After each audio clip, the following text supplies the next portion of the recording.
My name is Rachel Morrison, and I'm sitting in a mahogany-paneled conference room watching my older brother Marcus perform what he thinks is his greatest triumph. He's got our mother on one side, our Aunt Patricia on the other, and 12 other family members arranged around the table like he's holding court. He's wearing a custom suit that cost more than most people's monthly salary, and his wife Vanessa keeps touching his arm like he's already royalty. I'm in the corner chair, the one near the door, where I've always been placed at family gatherings. If you've ever been the family scapegoat while watching the golden child take credit for everything, hit that like button and subscribe right now. You're not going to want to miss what happened next. 4 years ago, when Grandpa Thomas was diagnosed with stage 3 lung cancer, everything changed in our family. Not because we rallied together. That would have required us to actually function like a healthy family. No, everything changed because suddenly there was an estate worth fighting over. 10 rental properties scattered across 3 counties. Commercial buildings with long-term corporate leases. A portfolio that generated $45,000 in monthly rental income, clockwork regular, for the past 32 years. Marcus saw dollar signs. I saw Grandpa slowly dying and pretending everything was fine. Our family had always worked a certain way. Marcus was the responsible one, the successful one, the one Mom bragged about at church. He had the finance degree from state, the corporate job, the beautiful wife, the right opinions about everything. I was the artsy one. The impractical one. The one who dropped out of business school to pursue photography. The disappointment. Mom introduced me at family events as Rachel, who's still figuring things out, even when I was 32 years old. Marcus made it crystal clear how things would go. When Grandpa passes, he told me over coffee 2 weeks after the diagnosis, someone's going to need to manage the estate properly. Someone with actual business experience. Grandpa's not even gone yet, I said. I'm being realistic. You're being emotional. This is why you'll never succeed at anything, Rachel. I didn't argue. I learned years ago that arguing with Marcus was like arguing with a brick wall, except the brick wall eventually stopped talking. Instead, I visited Grandpa 3 times a week, then 5 times a week, then basically every day as the cancer progressed. We'd sit in his small house, the one property he'd kept for himself, refusing to rent it out, and he'd tell me stories about building his empire. Started with 1 duplex in 1973, he'd say, his voice getting weaker each month. Your grandma and I, we scraped together the down payment. I did all the repairs myself. Learned plumbing from a library book, if you can believe it. I believe it, I said, adjusting his oxygen cannula. You never did anything halfway. Marcus came by yesterday, Grandpa said one afternoon in March, 6 months after diagnosis. Spent 40 minutes talking about property management software and tax optimization strategies. That sounds like Marcus. Didn't ask me how I was feeling. Didn't ask about the treatments. Grandpa's eyes, still sharp despite everything, fixed on me. You know what he did ask? What? If I'd updated my will recently. I felt something cold settle in my stomach. Grandpa. I'm not a fool, Rachel. I see exactly what's happening. He reached for my hand, his grip surprisingly strong. You know why I never taught Marcus about the properties? Why I never brought him into the business? Because he never asked? Because he doesn't care about the properties. He cares about the money they generate. There's a difference. Grandpa paused to catch his breath. You, on the other hand. You asked me about Mrs. Chin in 4B when her husband died. You remembered that the Johnsons in the commercial building were celebrating 20 years. You see people, not dollar signs. I just pay attention. Exactly. Grandpa squeezed my hand. I need to show you something. That's when everything changed. Grandpa walked me through, had me will him through, every single property. 10 buildings, 42 rental units, 3 commercial spaces. He introduced me to every tenant, showed me where he kept the spare keys, explained which contractors were reliable and which ones would rob you blind. This furnace is original to 1987, he'd say. Needs replacing next year, probably $15,000. This roof's got another 5 years if we're lucky. Mrs. Rodriguez in 2A, she's never late on rent, but her daughter's going through a divorce. Might need some grace in a few months. I took notes. Hundreds of pages of notes. I photographed everything, learned the systems, memorized the details. Marcus never knew.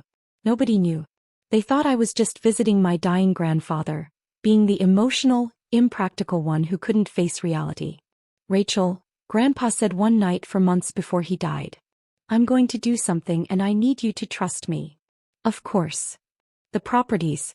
I'm transferring them. All of them. My heart stopped. To Marcus. To you. I couldn't breathe. Grandpa, I can't. The family will. The family will do exactly what they're already doing. Your mother will side with Marcus because she always has. Your aunt will demand her cut because she thinks she's entitled. And Marcus will threaten lawyers and throw tantrums. Grandpa's expression was calm, resolute. But the properties will be yours. Legally, completely, irrevocably yours. Why? Because you're the only one who'll do right by them. The only one who sees them as homes for people, not just income streams. He pulled out a folder thick with documents. My lawyer's been working on this for 2 months. Everything's ready. We just need your signature. I signed. My hands were shaking so badly I could barely hold the pen, but I signed. The transfers went through quietly. Grandpa's lawyer, Mitchell Chin, was a master of discretion. Property records were updated, deeds were filed, everything was done properly and legally. The monthly rent, all $45,000 of it, started depositing into an LLC account in my name. And I didn't tell anyone. Not because I was hiding it exactly, because I was protecting it. And because, honestly, I wanted to see what would happen. I wanted to see if my family would love me without thinking I was the broke, irresponsible failure. Spoiler alert, they didn't. Grandpa died on a Tuesday in November. Peaceful at home with me holding his hand. His last words were, "You're going to be just fine, kiddo. Better than fine." The funeral was a circus. Marcus gave a eulogy about Grandpa's business acumen and legacy. Mom cried dramatically. Aunt Patricia complained about the flower arrangements. I sat in the back and said nothing. Drop a comment and let me know where you're watching from tonight. 3 days after the funeral, Marcus called the family meeting. Estate matters need to be settled, he announced. We're meeting at Mitchell Chen's office next Thursday. Everyone needs to be there. I showed up in jeans and a sweater. Marcus was in his power suit. Mom wore her funeral pearls. Aunt Patricia brought her husband Gerald, who immediately started talking about how he'd always helped Grandpa with business advice. That was a lie. Gerald was a dentist who'd never managed anything more complex than his own practice. Mitchell Chen's conference room was designed to intimidate. Floor-to-ceiling windows, leather chairs, law books lining the walls. Mitchell himself was 73, sharp as a tack, and had known Grandpa for 40 years. Marcus didn't wait for Mitchell to start the meeting. He stood up like he was chairing a board meeting, pulled out a leather portfolio and smiled at everyone. "I want to thank you all for coming," he said, like he'd organized this instead of just demanding everyone show up. "Grandpa Thomas left behind a significant estate, and it's important we handle this properly." "Marcus," Mitchell said quietly, "perhaps we should." "I've spent the last 3 days reviewing the properties," Marcus continued, ignoring him completely. 10 buildings, 42 units, stable cash flow. Grandpa built something remarkable, and it's our responsibility to honor that legacy. Mom nodded approvingly. Aunt Patricia whispered something to Gerald. I sat perfectly still. "Now, I know Grandpa never officially named an executor," Marcus said, which was interesting because Mitchell's expression said that wasn't true at all. "But I think we can all agree that this estate needs professional management. Someone with actual business experience." "Marcus has always been so responsible," Mom chimed in. "Ever since he was a boy." "I've already spoken with several property management firms," Marcus continued. "And I've had my accountant run preliminary numbers on tax optimization strategies. Conservative estimates put the annual net income around $400,000, assuming we raise rents to market rate and cut unnecessary maintenance costs." I watched him. His confidence was absolute. He genuinely believed this was already his. "Now, obviously, there will be distributions to family members," Marcus said generously. "Mom, Aunt Patricia, even Rachel will receive something. But the responsible thing, the thing Grandpa would have wanted, is for the properties to be managed by someone who won't run them into the ground." Vanessa, his wife, actually started a slow clap. I'm not kidding. She started clapping like he'd just delivered the Gettysburg Address. "So here's what I'm proposing," Marcus said, pulling out a document. "I'll take ownership of the portfolio. In exchange, I'll provide annual distributions to family members. Mom gets 20,000 a year. Aunt Patricia gets 15. Rachel gets 10, assuming she demonstrates financial responsibility. 10,000. From an estate generating 45,000 monthly. Marcus, I said quietly. It was the first word I'd spoken. He looked at me like he'd forgotten I was there. Rachel, I know this seems complicated, but trust me. This is what's best for everyone. I'm sure you believe that. I've already had my lawyer draft the paperwork, Marcus said, sliding the document toward Mitchell. It's all very straightforward. We can probably have everything finalized by next week. Mitchell didn't touch the document. He was looking at me. Mom jumped in. Rachel, honey, this really is for the best. You're not equipped to handle something this complex. Marcus has the experience, the education. The responsible sibling gets it all, Marcus announced, standing up straighter. All 10 properties generating $45,000 in monthly rent. This is about legacy. This is about competence. That's when Mitchell Chin stood up. Interesting, he said, his voice carrying that particular tone lawyers use when they're about to destroy someone's world. Because the deeds were transferred 4 years ago. The room went silent. Marcus blinked. What? The properties, Mitchell said, opening his own folder. They were transferred out of Thomas Morrison's name in March 2021. All 10 buildings, all 42 units, all 3 commercial spaces. Mom's face went pale. That's not possible. Dad wouldn't. I handled the transfers myself, Mitchell continued. All properly filed with the county recorder's office. All legal, all documented. Marcus was shaking his head. No, that's not, I would have known. I've been managing the maintenance, I've been filing the expense reports. That's actually another interesting point, Mitchell said. Those maintenance receipts you filed with the estate? The ones claiming you've been managing the properties and spending your own money on repairs. Hit that subscribe button if you've ever had to set boundaries with toxic family, because what happened next changed everything. Marcus had gone very still. What about them? They're fraudulent. Mitchell pulled out another folder, this one much thicker. Every single receipt, every invoice, every claim of expenditure, all fabricated. And we can prove it. That's ridiculous, Marcus said, but his voice had changed. The confidence was cracking. I have documentation. You have fabricated documentation, Mitchell corrected. For example, this receipt claiming you spent $12,000 on a new HVAC system for the property on Maple Street. The actual HVAC company has no record of that work. Because it never happened. I must have used a different. Or this one. $8,000 for roof repairs on the commercial building downtown. Except the roofing company you supposedly used went out of business in 2019. 2 years before this receipt is dated. Aunt Patricia stood up. Mitchell, surely there's some misunderstanding. There's no misunderstanding. Over the past 4 years, Marcus has filed approximately $173,000 in fraudulent maintenance claims against the estate. Mom actually gasped. Marcus, tell him that's not true.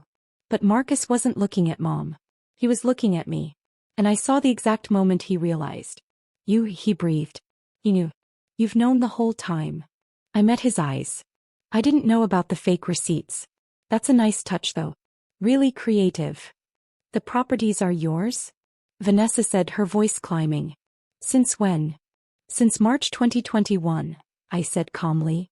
Grandpa transferred them to me 4 months before he died. Every single one. That's not legal, Marcus said desperately. He wasn't in his right mind, he was dying, it was undue influence. He was completely competent, Mitchell said.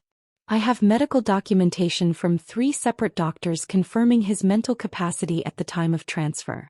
I also have video recording of the signing, which was witnessed by 2 independent parties who had no relationship to the family. I pulled out my own folder. I'd been holding it in my lap the whole time. But here's the thing, Marcus, I said, sliding it across the table. While you were filing fake maintenance receipts, I was actually maintaining the properties. With my own money. Money from the rental income that's been legally mine for 4 years. The folder hit the table with a satisfying thud. Marcus opened it with shaking hands. That's every repair, every upgrade, every legitimate expense, I said. The furnace at the Maple Street property, that's page 12. I replaced it last year for $16,000. The commercial building roof? Page 37. 22,000 completed 6 months ago. Mrs. Rodriguez's broken water heater? Page 53. Emergency repair 24-hour turnaround, because she has 3 kids and it was January. Marcus was flipping through the pages, his face getting redder with each one. All documented. All legitimate. All paid for from the rental income that you thought should be yours. I leaned back in my chair. You want to talk about responsible management, Marcus? I've been responsible. You've been filing fake receipts and planning to evict tenants to raise rents. You had no right, Mom said, her voice shaking. Rachel, your grandfather wouldn't have wanted this. Family doesn't. Family doesn't what, Mom? I turned to her. Family doesn't lie? Family doesn't fabricate documents? Family doesn't try to steal from each other. You manipulated a dying man, Aunt Patricia accused. I visited a dying man, I corrected. 3 times a week, then 5 times a week, then every single day. I held his hand through chemo. I learned about his tenants, his properties, his life's work. Where were you, Aunt Patricia? Where were you, Marcus? This isn't fair, Vanessa said. Marcus has been planning. He left his job. He was going to manage these properties full-time. He left his job. I looked at Marcus. When? His jaw clenched. 2 weeks ago. I gave notice after the funeral. So you quit your 6-figure job to manage properties you didn't own and hadn't bothered to verify were actually part of Grandpa's estate? I shook my head. That's not business acumen, Marcus. That's stupidity. You smug little, Marcus started. Mitchell cleared his throat. There's more. Marcus's head snapped toward him. More. The fraudulent receipts constitute attempted theft by deception. Given the amounts involved, over $170,000, we're talking felony charges. Mitchell's expression was professionally neutral, but I could see the satisfaction underneath. He'd loved Grandpa. I'm obligated to report this to the authorities. You can't be serious, Mom said. Mitchell, we've known each other for years. Which is exactly why I take this so seriously, Linda. Thomas was my friend. What Marcus attempted to do here isn't just unethical. It's criminal. Marcus stood up so fast his chair fell over. I'm not going to sit here and be accused of crimes by my own sister. Then leave, I said simply. You're not needed here anyway. You never were. That's when the door opened. 2 people walked in. A man and a woman, both in business suits, both carrying badges. Marcus Morrison, the woman said. Marcus went white. Who are you? Detective Sarah Chin, Fraud Division. This is Detective James Rodriguez. She looked at Mitchell. We got your call. Call? Mom's voice was barely a whisper. I contacted the authorities this morning, Mitchell said. After reviewing the fraudulent documentation Mr. Morrison attempted to submit as legitimate estate claims. Detective Chin approached Marcus.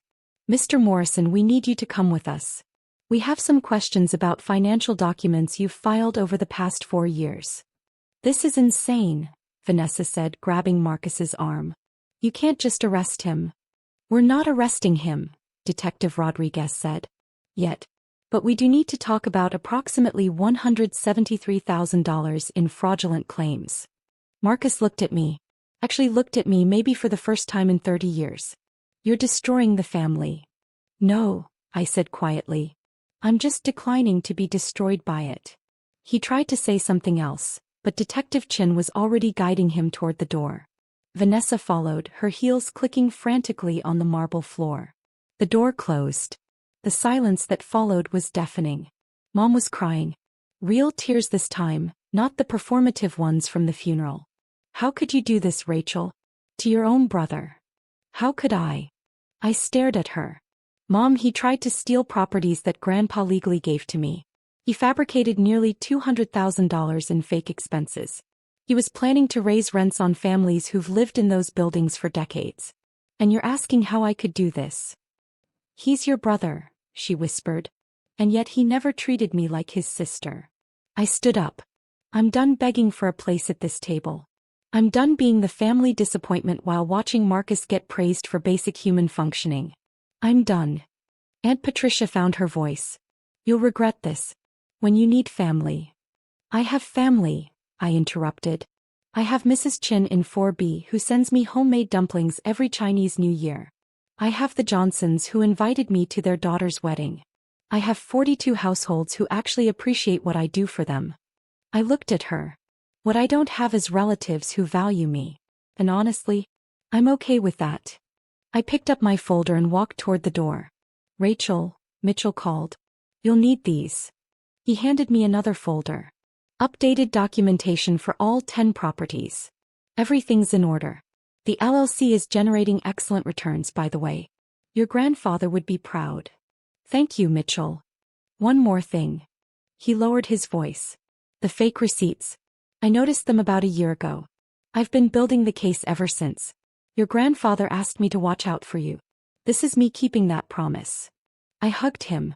Actually hugged him right there in the conference room while my mother sobbed and my aunt glared. Then I left.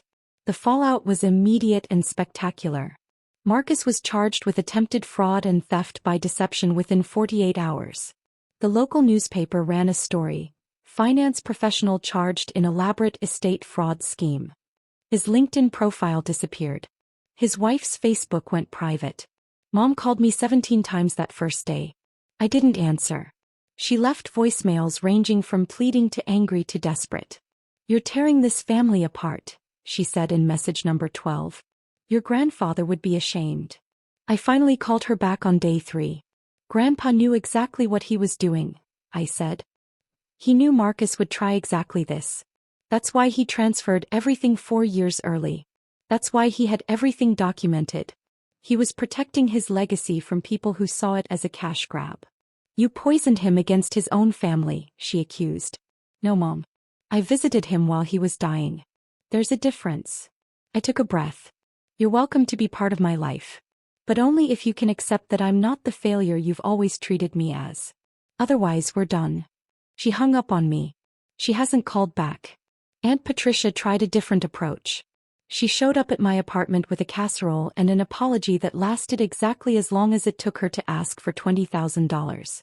Just to help with Gerald's practice expenses, she said. No, I said. But we're family. Then act like it. Start with not demanding money from the niece you've ignored for 30 years. She left without the casserole. Marcus's case went to court 6 months later. The evidence was overwhelming. Fake receipts, fabricated invoices, forged signatures. His lawyer tried to argue emotional distress, grief-induced poor judgment, financial pressure from unemployment. The judge wasn't impressed. 18 months in minimum security, 5 years probation, full restitution to the estate. The sentence was delivered on a Tuesday. I wasn't there, but Mitchell called me immediately after. Justice, he said simply. Vanessa filed for divorce before Marcus even started his sentence. She'd already moved in with her personal trainer. The irony wasn't lost on anyone. The properties thrived. I replaced 2 more roofs, upgraded 3 kitchens and installed energy-efficient windows in the commercial building. Rent stayed stable. No increases unless absolutely necessary and always with 6 months' notice. Mrs. Rodriguez in 2A sent me a Christmas card. Thank you for understanding when Sarah moved back home, she wrote. Most landlords would have evicted us. You gave us grace. That card is framed in my office. A year after the estate meeting, I got a call from an unknown number. Rachel Morrison? A professional voice, female, confident. Speaking. My name is Jennifer Wu. I run a property management firm downtown. I've been hearing about how you've been managing the Morrison properties and I'm impressed. Thank you. I'm expanding my business. I need someone who sees properties as homes, not just assets. Someone who understands tenant relationships matter more than maximum profit extraction. She paused. I'd like to offer you a consulting position. 20 properties to start, $60,000 retainer, profit sharing on renovations you oversee. I took the job. 2 years after that, I bought 3 more properties. Fixed them up, rented them to families who needed a break, managed them the way Grandpa taught me. The business grew. The consulting expanded. Last month, Jennifer offered me a full partnership in her firm. You've changed how we operate, she said. Tenant retention is up 40%. Referrals are through the roof. You were right. Treating people like people instead of income streams actually makes better business sense. If you've ever had to walk away to save yourself, tell me your story in the comments. What would you have done? 3 years after the estate meeting, I was having coffee at the property on Maple Street. I'd converted the ground floor unit into a community room for tenants, when someone knocked on the window. It was Mom. She looked older. Tired. She was carrying a single shopping bag and wearing a coat I recognized from 5 years ago. I unlocked the door. "I don't want money," she said immediately. "Okay. Marcus gets out in 6 months. Parole hearing next week." "I know." She looked around the community room. New paint, comfortable furniture, a bulletin board covered in tenant announcements and kids' artwork. "This is nice. The tenants like it. Mrs. Chin teaches Tai Chi here on Sundays. The Johnson kids do homework here after school." Mom sat down without being invited. I was wrong. I waited. "About Marcus. About you. About everything." Her hands twisted in her lap. "I thought success looked like his finance degree and corporate job. I didn't see that you were building something real. Something that actually helps people." "Why are you here, Mom?" "Because I miss my daughter. Not the daughter I wanted you to be. The daughter you actually are." She looked up. "I know I don't deserve forgiveness. I know I enabled Marcus, dismissed you, treated you like you were less. I can't change that. But I'm asking anyway." I sat down across from her. "What happened to standing by Marcus no matter what?" "I visited him in prison last month. Do you know what he said?" She laughed bitterly. "He blamed me. Said I pressured him, created unrealistic expectations, made him feel like he had to be perfect. Blamed everyone but himself." "Sounds like Marcus." "It does, doesn't it?" Mom wiped her eyes.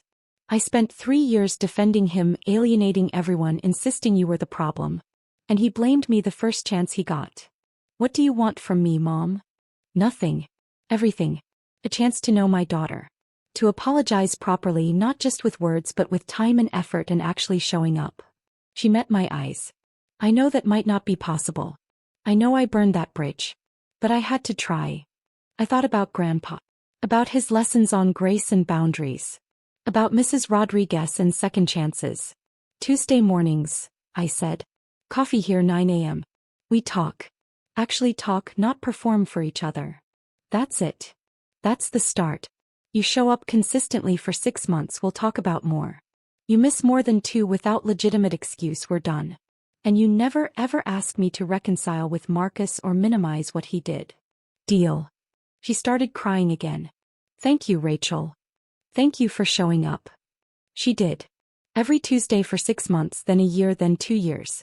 We rebuilt something. Not what we had, that was broken from the start. Something new. Something honest. Marcus got out of prison and immediately tried to contact me through social media. His message was 3 paragraphs of self-justification ending with a request for $50,000 to get back on his feet. I blocked him and didn't think about it again. Last month, Grandpa's birthday, I visited his grave. Brought his favorite whiskey and poured a little on the ground. "The properties are doing great," I told him. 42 families safe and stable. 3 more buildings added. Community programs in 4 locations. Mrs. Chin says hi. The wind rustled through the trees. Marcus is out. I haven't seen him. Don't plan to. Mom and I are talking. Carefully but talking. I smiled. You were right, Grandpa. About all of it. The properties aren't just buildings. They're homes. And that matters more than maximum profit. I could almost hear him agreeing. You taught me to see people. To value stability over extraction. To build something that lasts. I stood up. I'm doing that. Every day. For 42 families and counting. The sun was setting, casting everything in gold. Thank you, I said. For trusting me with your legacy. For seeing who I actually was instead of who everyone wanted me to be. For giving me the tools to build something real. I walked back to my car, a practical Honda because some things don't change, and drove to the Maple Street property. Tuesday Tai Chi was just ending and Mrs. Chin waved at me through the window. 42 families. A growing business. A relationship with my mother that was finally honest. A life built on the foundation Grandpa created, expanded with lessons he taught me.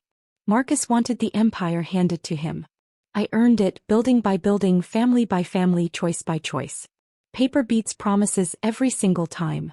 And sometimes, the family scapegoat turns out to be the only one who actually understood what family means.